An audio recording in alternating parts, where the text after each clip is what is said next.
প্রাচীনকাল থেকেই বাঙালি মাছের ভক্ত। বাজারে গেলে সবার আগে তাজা এবং বড় মাছের দিকেই সবার চোখ আগে আটকে যায়। তবে বাঙালির পছন্দ বৈচিত্র্যময়, তাই তাজা মাছের পাশাপাশি শুটকি মাছ খাদ্য তালিকায় স্থান করে নিয়েছে বহু বছর আগে থেকেই। ক্রেতারা বলছেন, ছুরি, চিংড়ি, লইট্টা, সুরমা, কাচকি, চ্যাপা সহ শত শত জাতের শুটকি পাওয়া যায় রাজধানীর কারওয়ান বাজারে। তবে দেশের রাজনীতির অজুহাতে শুটকির দামও বাড়িয়ে দিয়েছে ব্যবসায়ীরা। শুটকিতে অনেক দাম, 750 টাকা কেজি, 850, 950, দাম তো কমে না। আমার তো খাওয়া বেগুলো মরে যাম।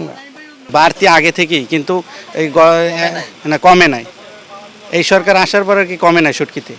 দীর্ঘদিন ধরে অস্থিরতা চলছে ভোগ্যপণ্যের বাজারে। বেড়েছে সকল নিত্যপণ্যের দাম। বাজারে এখন চাল, ডাল, তেল থেকে শুরু করে সব ভোগ্যপণ্যের দামই চড়া। পাশাপাশি শুটকির দামও বেড়েছে। আপনার এখন তো আমদানি বন্ধ, মূলত যে মালগুলো আসে, কারণ ফেনীতে আপনার প্রায় আমাদের 7 থেকে 8টা ট্রাক আটকানো আছে এক সপ্তাহ ধরে, গাড়ি ঢুকতে পারে না। তাহলে মাল তো এখানে আমাদের মানে আসতে অনেক দেরি হইতেছে, তার জন্য মাল আমাদের এখানে সংকট। আর দ্বিতীয়ত মনে হয় এখন সিজন নাই তো মালের, সব মাল এখন পাওয়া যাচ্ছে না, ক্রাইসিস মালে। আর এখানে সব ধরনের শুটকি পাওয়া যায়, শৌখিন মানুষরা আসে এখানে, বড় বড় শুটকি পাওয়া যায়, আর ভালো শুটকি সবসময় পাওয়া যায় এখানে। কারণ বাজার বিখ্যাত বাজার, শুটকির জন্য বিখ্যাত, এটা সব ক্ষেত্রে জানে সবাই। আর দাম সবসময় কম রাখার চেষ্টা করি, দাম বেশি রাখার চেষ্টা করি না কোনো সময়। কাস্টমারের সাথে সবসময় ভালোভাবে কথা বলার চেষ্টা করি, শুটকিগুলো ভালো দেওয়ার চেষ্টা করি, যেমন আবার কাস্টমারগুলো আসে। শুটকি ব্যবসায়ীরা বলছেন, শুটকির মৌসুম না থাকায় বাজারে শুটকি আসছে কম, ফলে শুটকির কিছুটা দাম বেড়েছে।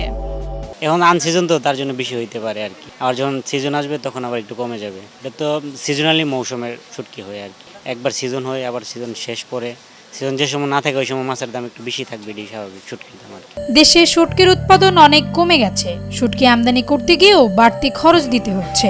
আমাদের দোকান ভাড়া, বিদ্যুৎ, শ্রমিকের মজুরি তো আছেই। সব মিলিয়ে দামটা বেড়েছে। বাজার কমুক, তাইলে তো ভালো হয়, এটা সবার জন্যই। যে কোনো মাল যদি 10 টাকা লাভ দেয়, কাস্টমারের কাছে স্লিপ দেখতেছে, আমরা দিয়ে দিই, বস্তা লিয়ে দিয়ে দিই। আর আমাদের এখানে যারা কাস্টমার, এরা কন্টিনিউ এই বিলটা বিক্রি করে কন্টিনিউ আমার থেকে মাল নেয়। এরকম আমাদের হোলসেলের কাস্টমার সবই কন্টিনিউ আমাদের মাল নেয়। ফট করে চাইলেও আপনি 50 টাকা বাড়াই দিতে পারবেন না, তখন আরেকজনে যাচাই করবো, আরেকজনে দেখবো, তখন একটা কাস্টমার লাগে আরও লাগে। কিন্তু কোনো কাস্টমারেই ওই সহজে 10 টাকা বানান যায় না, 50 টাকা তো দূরের কথা। দাম তো এখন তো বাড়তেন, দাম তো 2 বছর আগের থেকে যেভাবে দাম বাইরে গেছে ওইভাবেই আছে। তাই ক্রেতার সংখ্যাও কমে গেছে।